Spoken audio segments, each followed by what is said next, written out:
జమ్మూ కాశ్మీర్ ఉగ్రదాడిని ప్రధాని మోదీ ఖండించారు. ఘటనపై అమిత్ షాతో ఫోన్లో మాట్లాడారు. తగిన చర్యలు తీసుకోవాలని, వెంటనే ఘటనా స్థలానికి వెళ్లాలని అమిత్ షాకు సూచించారు. జమ్మూ కాశ్మీర్ ఉగ్రదాడి ఘటనపై కేంద్ర హోంశాఖ అత్యున్నత సమావేశం ఏర్పాటు చేసింది.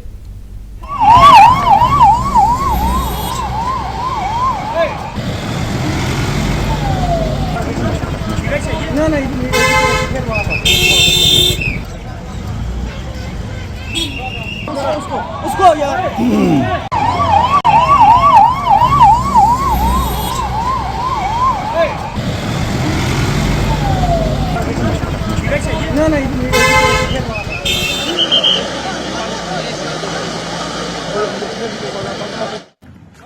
ఇక జమ్మూ కాశ్మీర్ ఉగ్రదాడిలో 5 టూరిస్టులు మృతి చెందారు. మరో 10 మందికి తీవ్ర గాయాలయ్యాయి. గాయపడిన వారిలో పలువురి పరిస్థితి విషమంగా ఉన్నట్లు తెలుస్తోంది. పహల్గాంలోని బైసరన్ ప్రాంతాన్ని ముష్కరులు లక్ష్యంగా చేసుకున్నట్లు తెలుస్తోంది. ఆర్మీ దుస్తుల్లో వచ్చి కాల్పులకు తెగబడినట్లు తెలుస్తోంది.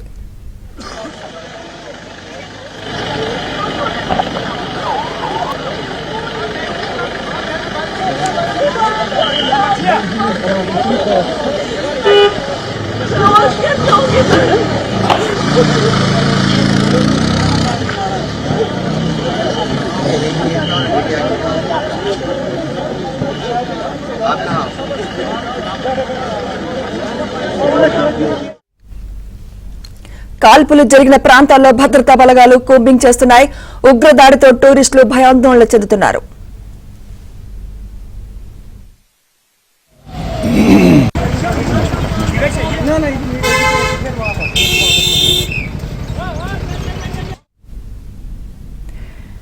ఇదే అంశంపై మరింత సమాచారం మా ప్రతినిధి సతీష్ అందిస్తారు. సతీష్, ఇప్పటికే 5 టూరిస్టులు మరణించారు.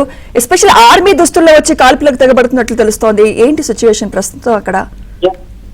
జమ్మూ కాశ్మీర్ లో పహల్గామ్ లో ఉగ్రదాడి జరిగింది. టూరిస్టుల లక్ష్యంగా దాడులకు పాల్పడ్డారు.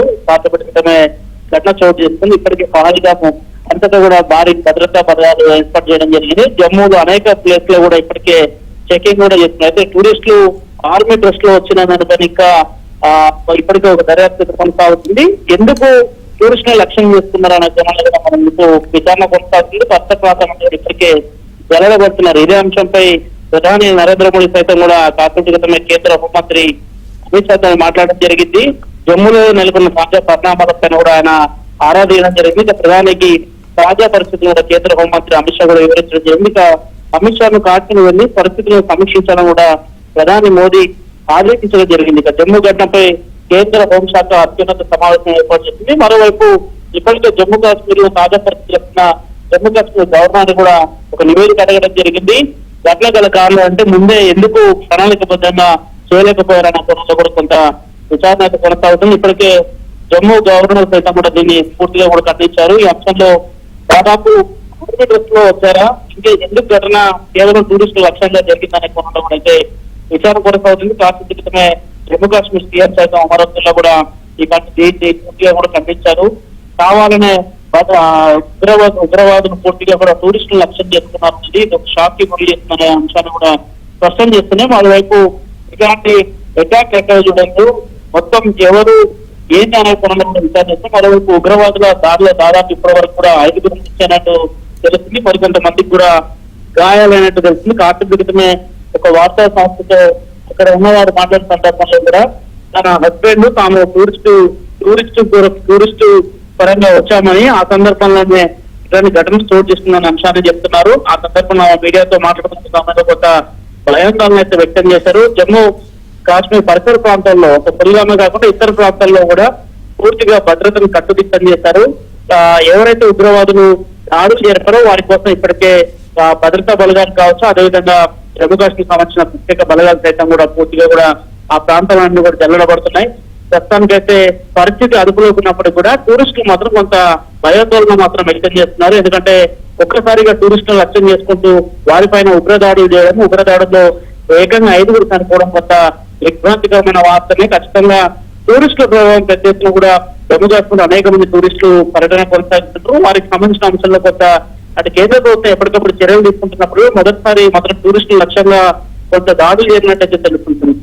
అంటే సతీష్, ముష్కరులు ఆర్మీ దుస్తుల్లో ఉన్నారు, మరి ఎలా గుర్తిస్తున్నారు వారిని? ఉగ్రదాడిని కట్టడి చేయడానికి ఎలాంటి చర్యలు తీసుకుంటున్నారు అధికారులు? ఖచ్చితంగా ఇటీవల కాలంలో పెద్ద ఎత్తున జమ్మూ కాశ్మీర్ లో అనేక చర్యలు చేపడుతున్నారు. తాజాగా అనేక ఎన్కౌంటర్లు చేస్తున్నారు. నాగ్పూర్ సెక్టర్ కావచ్చు, ఆర్ఎస్పూర్ సెక్టర్ కావచ్చు, అనేక ప్రాంతాల్లో కూడా కొంత భద్రతా దళాలు మొత్తం ఉగ్రవాదులను మట్టుబెట్టే లక్ష్యంగా కూడా అనేక చర్యలు చేపడుతున్నారు. ఇటీవల కాలంలో కూడా జమ్మూ కాశ్మీర్ జరిగిన ఘటన సందర్భంగా కొంత లోకల్స్ మీద దాడులు జరపడం కానీ, లోకల్స్ చంపడం కానీ, అదేవిధంగా మరికొంతమంది ఈ జమ్మూ కాశ్మీర్ సంబంధించిన రిటైర్లకు సంబంధించిన వారు సైతం కూడా కొంత దాడులు చేసినప్పటికీ కూడా నా సందర్భంలో వాటి తిప్పి కొడుతూ వస్తున్న నేపథ్యం. కానీ ఈ రోజు జరిగిన దాడి కొంత వారందరినీ కూడా అది ఒకసారి షాక్ గురి చేస్తుందని చెప్పాలి. ఎందుకంటే ఇప్పటి వరకు భద్రతా దళాలకు అటు ఉగ్రవాదుల మధ్యనే దాడి చేస్తున్నారు. మొదటిసారి టూరిస్టులను కొంత టార్గెట్ చేయడంతో కొంత గవర్నమెంట్ కూడా డిఫెన్స్ లో పడుతుంది. ఎందుకంటే టూరిస్టులు నిత్యం వందలాదిగా వస్తున్నారు, కానీ ఎప్పుడు ఇలాంటి ఘటనలు చేస్తుంది. కానీ ఈ రోజు జరిగిన దాడి మాత్రం తీవ్రంగా ప్రతి ఒక్కరు కూడా ఖండిస్తున్నారు. హోంమంత్రి అమిత్ షా సైతం కూడా ఈ రోజు కానీ రేపు కానీ జమ్మూ కాశ్మీర్కి వెళ్ళి తాజా పరిణామం కూడా పరిశీలించే అవకాశం ఉంది. మరోవైపు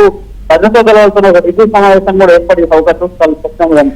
అంటే సతీష్, ఈ దాడి వెనుక ఎవరున్నారని అనుమానిస్తున్నారు? అంటే ఈ దాడి తమదే అని ఎవరైనా క్లెయిమ్ చేశారా సతీష్ అక్కడ?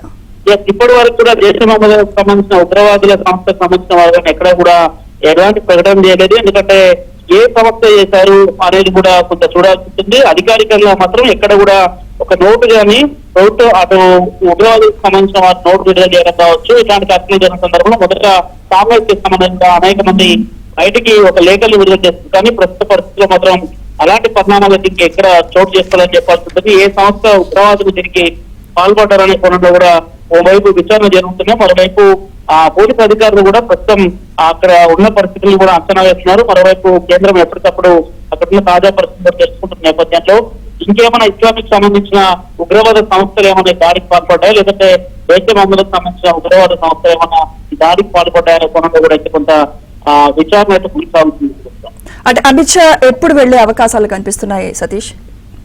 రాత్రి క్రితమే సౌదీ అరేబియా పట్టణంలో ప్రధాని మోదీ ఉన్నారు. ఘటన జరిగిన వెంటనే ఆయన ఫోన్ లైన్ లో అమిత్ షాతో మాట్లాడడం జరిగింది. పరిస్థితులను వెంటనే చక్కదిద్దాలి, అదేవిధంగా సెక్యూరిటీని మరింత తీవ్ర స్థాయిలో పెంచాల్సి ఉంటుందని కూడా కొంత ఆదేశాలు ఇవ్వడం జరిగింది. మరోవైపు కేంద్ర ప్రభుత్వానికి సంబంధించి కేంద్రం అన్ని విధాల సహాయం అందిస్తుందనేది టూరిస్టులు ఎవరు కూడా అలాంటి అపోహలకు పోవద్దన్న అంశాన్ని కూడా స్పష్టం చేస్తున్నాయి. కేంద్ర హోంమంత్రి నేరుగా అక్కడికి వెళ్లి పరిస్థితిని పర్యవేక్షించాలి. భద్రతా దళాలతో అదేవిధంగా జమ్మూ కాశ్మీర్ సీఎం తో పాటు గవర్నర్ తో కూడా ఒక సమావేశం ఏర్పాటు చేసుకొని తాజా పరిస్థితులు ప్రజలలో ఒక భయాందోళన పోగొట్టే అంశంగా ఒక సమావేశం ఏర్పాటు చేయాలని ఆయన స్పష్టమైన ఆదేశాలు ఇచ్చారు. మరోవైపు సెక్యూరిటీ పైన కూడా ఒక రివ్యూ చేయబోతున్న నేపథ్యంలో ఈ రోజు వెళ్లే అవకాశాలు చాలా తక్కువ ఉన్నాయి. రేపు ఉదయాన్నే ఆయన జమ్మూ పర్యటనకు వెళ్లే అవకాశాలు కూడా చాలా స్పష్టంగా కనిపిస్తున్నాయి. అంటే సతీష్, ఈ మొత్తం ఉద్దంతాన్ని చూస్తుంటే ఎస్పెషల్లీ టూరిస్టులు కూడా టార్గెట్ చేస్తున్నారు. అంటే అమర్నాథ్ యాత్రకి కుట్ర అనుకోవచ్చు అంటారా? ఖచ్చితంగా కూడా మే 2వ తేదీ నుంచి కూడా అమర్నాథ్ యాత్ర కొనసాగబోతుంది. ఇప్పటికే అమర్నాథ్ యాత్రకు అనేక రిజిస్ట్రేషన్లకు సంబంధించిన వెబ్సైట్ లను కూడా ఓపెన్ చేయడం జరిగింది. మే 2 నుంచి పెద్ద ఎత్తున అమర్నాథ్ యాత్రలు కొనసాగబోతున్నాయి. అమర్నాథ్ యాత్ర జరిగే సందర్భంలో మొదట్లే ఇదొక కుట్రపూరితంగా కూడా చేశారని అనుకోవచ్చు. మరోవైపు వేలాదిగా టూరిస్టులు అమర్నాథ్ యాత్రకు వెళ్లే వాళ్ళు ఉంటారు. అమర్నాథ్ యాత్రకు ఇప్పటికే రిజిస్ట్రేషన్ ప్రక్రియ కూడా జమ్మూ కాశ్మీర్ లో ప్రారంభమైంది. దాదాపు 18 నుంచి 70 ఏళ్ల లోపు వారు అమర్నాథ్ యాత్రకు వెళ్తుంటారు. కానీ అలాంటి వారికి కూడా ఇప్పుడు ఒక భయాందోళనకరమైన వాతావరణం చెప్పాల్సి ఉంటుంది. ఎందుకంటే ఎప్పుడు రద్దీగా ఉంది మినీ స్విట్జర్లాండ్ గా పేరు వచ్చిన జమ్మూ కాశ్మీర్ పల్గామ్ లో ఇలాంటి ఘటన చేసుకోవడం మొత్తం కాశ్మీర్ ఉలిక్కిపడ్డది. యావత్ భారతం కూడా దీన్ని పూర్తిగా కూడా ఖండిస్తుంది. ఎందుకంటే నిత్యం వందలాది వేలాది టూరిస్టులు జమ్మూ కాశ్మీర్ పరిసర ప్రాంతాల్లో జమ్మూ కావచ్చు, లడాక్ కావచ్చు, అదేవిధంగా కాశ్మీర్ శ్రీనగర్ అనేక ప్రాంతాల్లో పర్యటిస్తుంటారు. నిత్యం టూరిస్టులతో కూడా కలకల్లాడుతున్న జమ్మూ కాశ్మీర్ లో ఒక్కసారిగా ఈ ఘటన చోటు చేసుకోవడం కొంత సీరియస్ అయిందని చెప్పాల్సి ఉంటుంది. ఖచ్చితంగా ఈ అంశంలో ప్రధానంగా అమర్నాథ్ యాత్ర పైన కూడా కొంచెం ఇది ప్రభావం పడే అవకాశం ఉంటుంది. ఎందుకంటే భద్రత లేకపోతే అమర్నాథ్ యాత్రకు వెళ్లే సంఖ్య కూడా తగ్గిపోయే అవకాశం ఉంటుంది. ప్రతి ఏటా మేలో దర్శించుకునే అమర్నాథ్ యాత్రలు కొంత ఈసారి జరుగుతున్న పరిణామాలు చూస్తుంటే కదా కొంచెం దాని మీద కొంత ప్రభావం పడే అవకాశాలు కూడా చాలా స్పష్టంగా కనిపిస్తున్నాయి. రైట్. ప్రస్తుతం అంటే కాల్పులు జరిగిన ప్రాంతాల్లో భద్రతా బలగాలు సిచ్యువేషన్ ఎలా ఉందంటారు ప్రస్తుతం అక్కడ? ఖచ్చితంగా పరిస్థితులు అయితే కొంత చక్కదిద్దినట్టయితే తెలుస్తుంది. ఎందుకంటే భారీ భద్రత ఇప్పటికే కాన్వాయ్తో పెద్ద ఎత్తున కూడా ఆర్మీ భద్రతా బలగాలంతా కూడా అక్కడికి చేరుకున్నారు. ప్రస్తుతం పల్గామ్ని అంతా కూడా వారి కంట్రోల్ తీసుకున్నారు. కానీ నిత్యం అనేక రకాలుగా ఏదో ఒక రకమైన ఘటనలు జరుగుతూనే ఉంటాయి. కానీ మొదటిసారి టూరిస్టుల పైన జరగడం మాత్రం కొంత ఆర్మీ సిబ్బంది కూడా ఇక్కడ నిరంతరం పహారా కాస్తూ ఉంటారు. కానీ కొన్ని కథనాల ప్రకారం చూస్తే వారు ఏకంగా ఆర్మీ దుస్తులను వచ్చారు, అందుకే ఎవరు పసిగట్టలేకపోయారు అన్నది చెప్తున్నారు. కానీ వారు ఎక్కడ దీన్ని ఎక్కడ అడ్డాగా చేసుకున్నారు అనే దాంట్లో కూడా కొంత విచారణ చేయాల్సి ఉంటుంది. ఎందుకంటే లోకల్ స్థానిక పోలీసుల యొక్క వైఫల్యమా, లేదంటే ఆర్మీకి సంబంధించిన వారికి సరైన సమయంలో వారు ఇట్లా వీరిపైన దాడులు చేస్తున్నది ముందే సమాచారం లేకపోవడం అనే దాంట్లో కూడా కొంత విచారణ జరుగుతుంది. ప్రస్తుతానికి మాత్రం ఆ పరిసర ప్రాంతాలంతా కట్టుదిట్టమైన భద్రతా చర్యలు చేపడుతున్నప్పటికీ కూడా ఎక్కడ ఎలాంటి అలజడులు అయితే లేదు. కానీ మొదట ఫైరింగ్ జరిగిన కొద్దిసేపు మాత్రమే ఒక దగ్గర ఫైరింగ్ సంబంధించిన అంశంలో పోలీసులు మొదట అక్కడికి సమాచారం వస్తుంది, అక్కడికి వెళ్ళామని. అనంతరం ఈ ప్లేస్ లో కూడా ఇలా ఘటన చోటు చేసుకుని చెప్తున్నాము. కేవలం టూరిస్టుల లక్ష్యంగా జరిగిందనేది మాత్రమే చాలా స్పష్టంగా ఇక్కడ అర్థమవుతుంది. Sumitra, right, thank you Satish. And this is something which is broken out of our situation looks like that. But as we speak, the army is CRPF and the civil administration on the ground. You have the Deputy Minister of Kashmir who